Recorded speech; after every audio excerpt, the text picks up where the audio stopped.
Hello there and welcome to The Brief. It's a Friday's edition. I'm Jessy Chahal. Joining me shortly are political analyst Dr. Owi Sun as well as THARMA PILLAI, co-founder of Undi 18. I will be getting their perspectives on the upcoming Johor polls. Now let's move on to a little bit of what's happening in and around the country. Some local headlines at this point. The debate is in motion thanks to the royal address ending with 110 members of parliament taking part during the 7-day sitting of the Day One Rakyat. Now various issues were raised. Topping that list were floods, corruption, and politics. Now, on the side of that, a tragedy has just occurred a couple of days ago. Latest update on the landslide in Taman Bukit Permai, Ampang. So far, 4 lives have been claimed, while another victim escaped with light injuries. This incident has affected 15 homes and 10 vehicles. Now, the rescue operation ended this morning. Bernama's Pravina Thuraisingham is currently there. Pravina, it's over to you.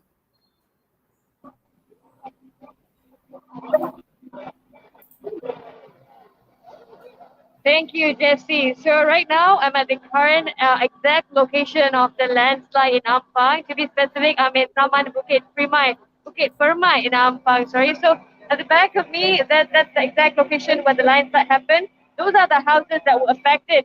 So the victims from the first, second, and third houses, and I think about 5 to 6 houses nearby are evacuate in a nearby school. So right now, right now all the penduduk are busy evacuating them, and authorities will be carrying out the operation of cleaning soon, all depending on the weather update. So that's all I can update you guys from here. That's all for me. Over to you, Jessy. Thank you. Thanks, Pravina, our broadcast journalist on the ground there from the site, giving us the latest updates. Of course, keep it locked onto Bernama TV as we bring you more developing stories and uncover some of the latest news as well. Now, on to what's happening in Johor. 1 day left to Johor's big day out now. Voters in Kluang, Machap, and Layang Layang are currently dealing with the flash floods as well. Now, voters in the district area are hoping that the floodwaters would recede in time for the ballot casting that's happening tomorrow, in fact, on Saturday. And from MOTAC, the Ministry of Tourism, Arts and Culture, and state governments say they are preparing to receive foreign tourists. This is following the opening of national borders on the 1st of April. That's expected to invigorate the national tourism and cultural industries. Here's a quick update on the vaccine. As of yesterday, 91.1% of those aged between 12 and 17 have completed their COVID-19 vaccination. And according to COVID Now, more than 2 million individuals nationwide have received at least 1 dose. Well, it's time to bring in my guests for the day in our features segment. I speak to Dr. Owi Sun and THARMA PILLAI. Gentlemen, welcome. Johor will be holding the first elections since the country lowered its voting age to 18. That leaves 750,000 new ballots added to the regional polls. This will be seen as a litmus test as well for a general election that could be called anytime this year. Of course, I'd like to dive into this subject. I'd like to open up my first question to Dr. O. Perhaps I could get your perspective on the Johor polls at this point of time, Doctor. Well, thank you, Jessy. First of all, I would like to extend my sincere and very heartfelt condolence to the family of those victims in Ampang. I used to live in the area. Well, I think by now it's really down to the wire, so-called, in the Johor state election. Going into the election, UMNO was very confident of winning perhaps an overwhelming majority of seats. But I think at this point, we can only say perhaps UMNO would win the most number of seats. Whether those numbers would exceed half of the total number of seats so that it could form government by itself, or it would have to sort of rob in other parties or elected representatives to form a new state government. I think that really remains to be seen in the next few hours or so. And I think various other parties, the newer parties, of course, are trying to make their names known, including, for example, Muda and Warisan, which crossed over to West Malaysia recently. I think they would perhaps each win a number of votes, but whether those number of votes would be sufficient to put them over the top to win some seats, again, I think that remains to be seen. Yeah. That's right. There's a lot of speculation at this point as well. This will be the 15th state election happening on March 12, 2022. As mentioned, it's the first time the Undi 18 votes will be coming in. Tharma, you're on the road on a mission as well. As we dive into the Johor state polls, tell us a little bit about the progress with Undi 18 so far.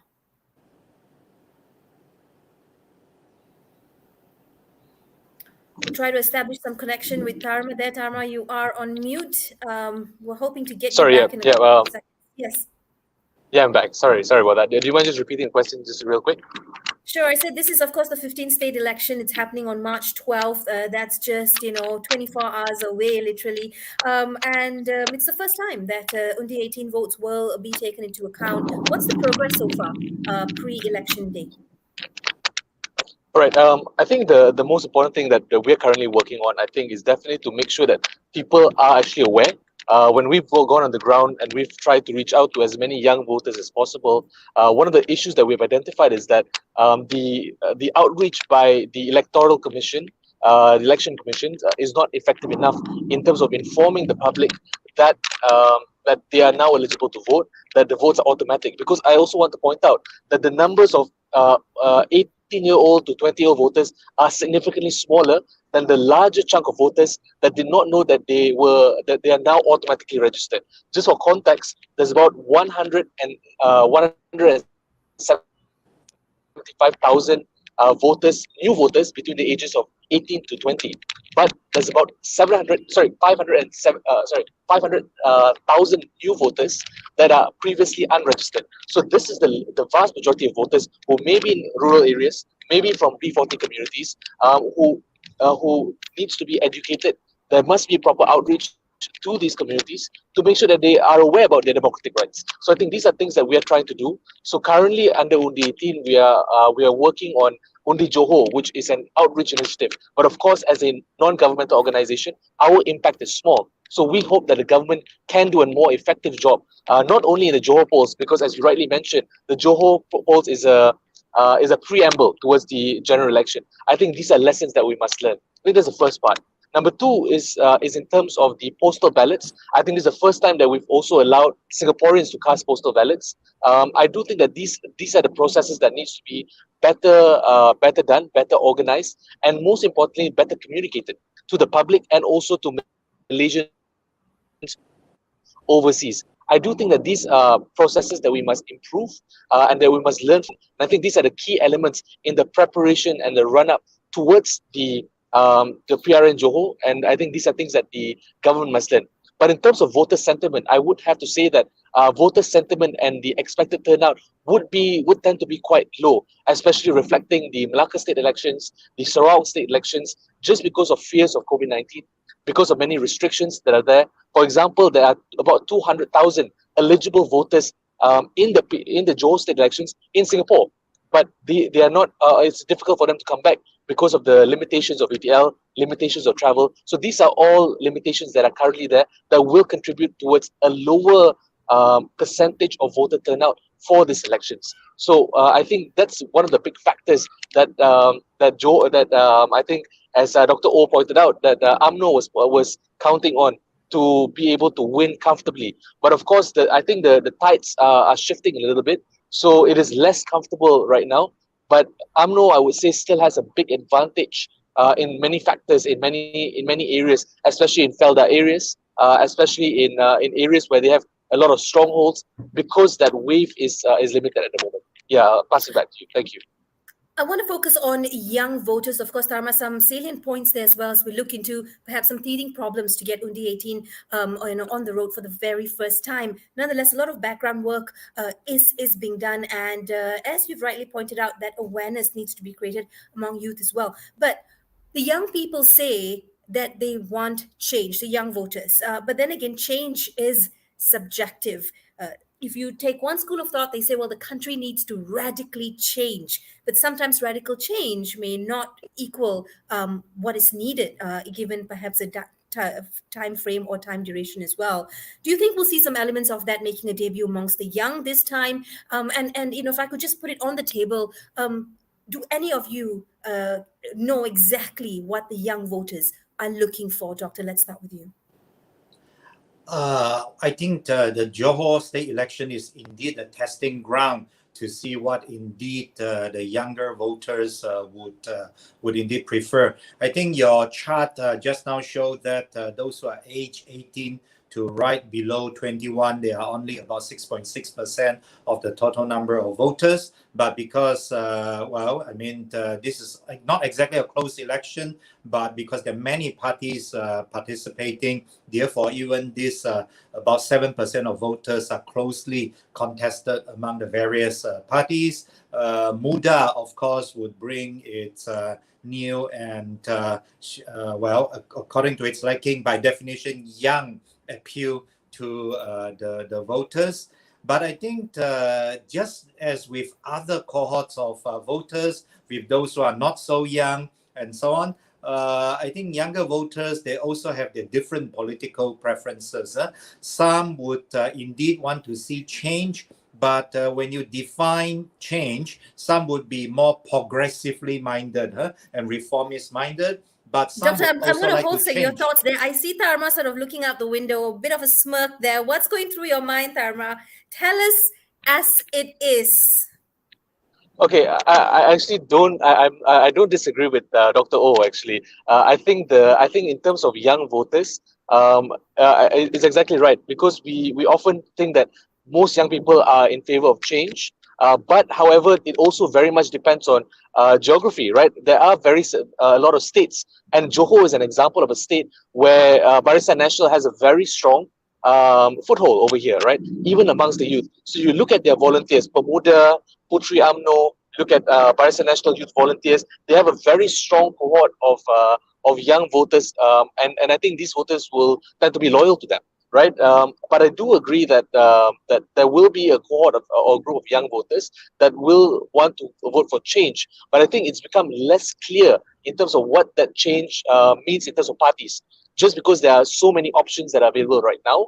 So while parties like Muda and PH are working together with PKR, but there's also another option right now. And I think we can't ignore the Perikatan Nasional factor, where even though they're in government together, I think there is a situation where Barisan Nasional and Perikatan Nasional are in government, but they're acting as if they are in opposition to each other. So you could say that for many young people, there is also that option where they can also consider Tan Sri Muhyiddin. And I think the messaging from Perikatan Nasional has been quite effective, especially within conservative Felda voters. If you drive down the roads over here, you'll see large billboards talking about the 8 billion ringgit write-off under the Tan Sri Muhyiddin government. You'll be seeing billboards about 530 billion ringgit worth of assistance that was given during the COVID era. So I think these are very loud and strong messaging from Perikatan, which I do think will affect many young voters in terms of their decision of who to vote for. So I do think that the question of change and which direction it is going for is very unclear at the moment. Getting it. Right. And once again, this question to both. Yes, Dr. Yeah, before you interrupted me, I was about to say, while we sometimes very wishfully think that young people who are voting for change would like to change for the more progressive and the more reformist, I think that just like with any other electoral cohorts, there are those who would like to change, but change for, shall we say, the more conservative and the more regressive front. For voters who are perhaps slightly not comfortable with UMNO, there were various of these shall we say, scandals and allegations against some of the UMNO leaders and so on. But for these voters, even if they are not comfortable with UMNO, they will perhaps go for Perikatan, as Tamar pointed out just now, because Perikatan is still a safe choice for them. It is still very much dominated by parties which are race-based and so on. I think they still could not bring their hearts to cross the political divide to vote for either Pakatan Harapan or the various new parties. Yeah. Mm-hmm. So some are saying that Muda is not getting the traction that they need. Where do they stand now in the grand scheme of things as well, Dr. O? Well, I think in those constituencies where they are not contesting against PKR, they're working together with PKR, I think they will stand some chances in maybe one or two of those constituencies. But if they are like in, I think it's Putri Wangsa, something where they are going against PKR, then they are going to split each other's votes and therefore handing victory to most likely BN or other, or let's say Perikatan. So it's just that it's a very new party, and also besides being new and young, it doesn't look like it has a lot of new policy suggestions as to how to revive the country's economy and so on. Yeah. So we are looking at PN and BN, and they are also trying to feel younger younger players, for example. Through this, they promise jobs to be connected digitally, and even provide assistance and guidance for businesses. What's your take on this in terms of its strategy to appeal to younger candidates within a party, THARMA? THARMA, right? Let's start with THARMA. Dr. O, please feel free to jump in. Your mic, THARMA. You need to unmute yourself. It's on mute. He's on the road right now, en route. Yeah. And sometimes there are stretches with very little coverage.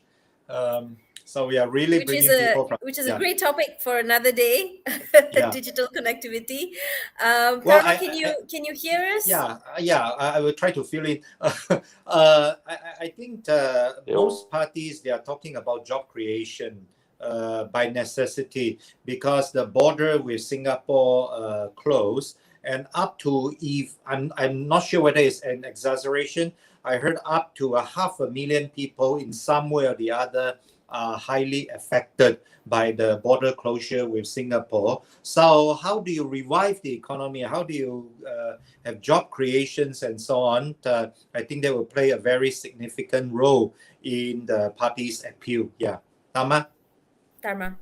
Yeah, sorry, just disappeared a little bit over there. My apologies. I do think that the first thing I want to point out is that I think this is going to be a growing trend. I think the effect of the Undi 18 bill, which is to add in about 7.8 million new voters, will effectively pressure political parties to act in the way that it's acting in Malacca, in Johor, and also to an extent in Sarawak. But of course, Sarawak is a bit of a GPS is a bit more comfortable and a bit more strong, so they don't have to change as much. But you will see more new candidates, more young faces, and for example, in the example of Barisan Nasional, they have added 70% of new faces in terms of what they're offering at the moment. So I do think that even within established strong parties like Barisan Nasional, not just reformist parties like PH or Muda and all that, you will see new faces. I think that's one thing that will be quite interesting. And that is because of a growing desire. And this is not just amongst young voters, by the way. When I go down to the ground and I speak to even older voters, they're saying we want non-corrupt politicians, we want new faces, we want new alternatives, even from established parties. So that pressure is being responded to by political parties. I think that's the first thing I want to point out. Number two is that I think that the digitization and job offers, I think, is something that is very core and very important in any election, but especially when it comes to state elections, it will always be about local issues, right?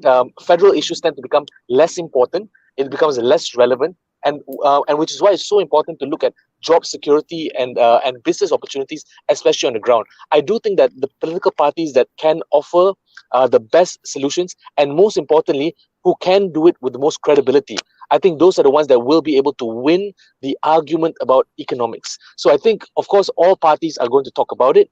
And if you notice, all parties are singing the same tune in terms of reopening the borders with Singapore, in terms of trying to ensure that there's more digitization, especially to ensure, because we know that COVID is going to be a long challenge, right? How do we safeguard ourselves against COVID and make sure that there is more job security? So I think these are things that all parties are talking about. But the question is in terms of credibility. And I think this is where parties must sell their track record in order to buy over or to win over voters. I think this is not just a promise for the future, it's also a look at the past in terms of our track record or the party's track record for success.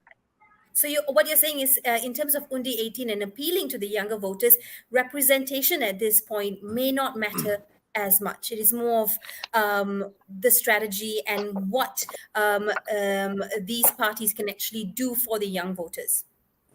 I would say that representation, as in young voters may not just vote for a young candidate only, right? I think young voters tend to be quite rational, tend to be quite intelligent and pragmatic, where if they believe that this candidate is a good person or a good candidate, they will tend to vote for this individual regardless of the age. However, among voters in general, especially young voters, there is a desire for fresh faces. But just to point out, these fresh faces do not necessarily have to be young faces. It may be just a switch or someone else, just because there's a feeling amongst the ground right now that current crop of politicians or established politicians who have been there for a long time have not done an effective enough job. So there is a growing pressure or a desire for new faces, right? I think that's the part I do want to emphasize, that new faces do not necessarily have to be young faces. Yeah.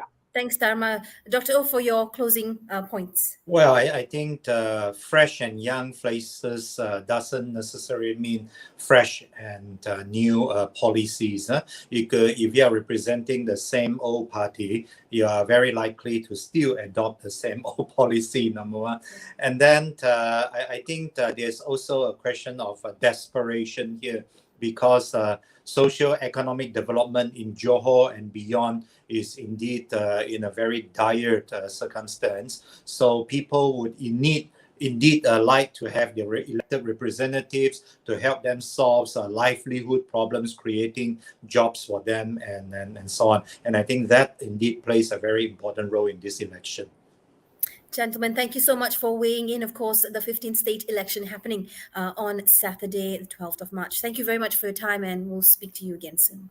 Thank you. Well, from that, let's move on to some international news. According to the Russian Prime Minister, the country will provide additional funds to develop its IT sector and undergo tax arrangements to manage the fallout from Western sanctions. Now, of course, the Prime Minister has added that the government is in the midst of implementing measures to help support its agriculture production that has seen one of the biggest hit in the sanctions. Russia and Ukraine are major wheat exporters, and the military conflict is threatening global grain production and the supply, hiking up commodity prices.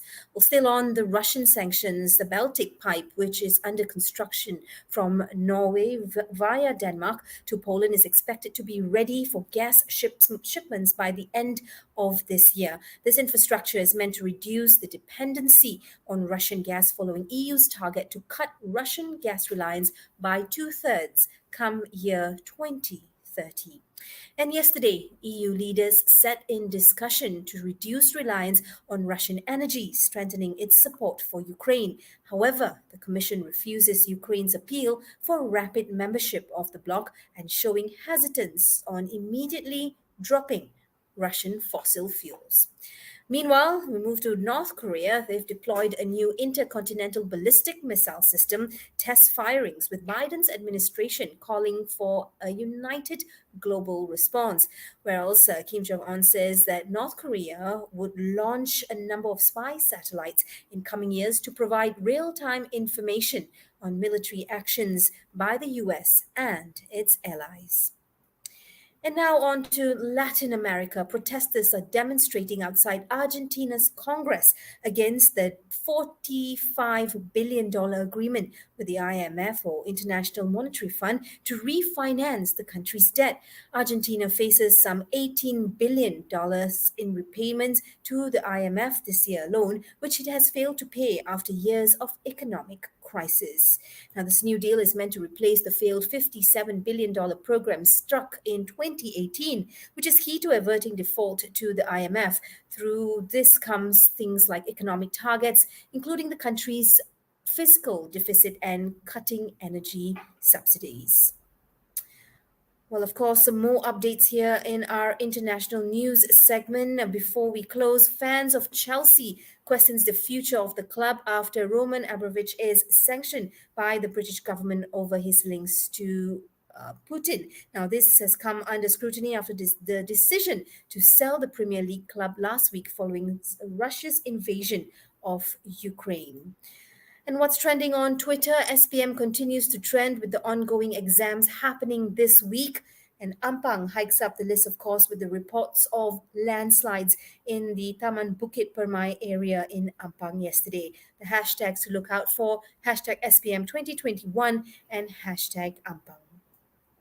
Well, that's all from me today. Do not miss The Nation live at 3 p.m. as Elaine Noor Abdullah speaks to the panel to discuss trending stories of this week. And remember, whatever said and done, stay safe and let's collectively work towards the 1st of April, towards an endemic phase and perhaps more light at the end of the tunnel as we try to fight and battle through COVID-19. I'm Jessy Chahal. See you next time. Bye-bye.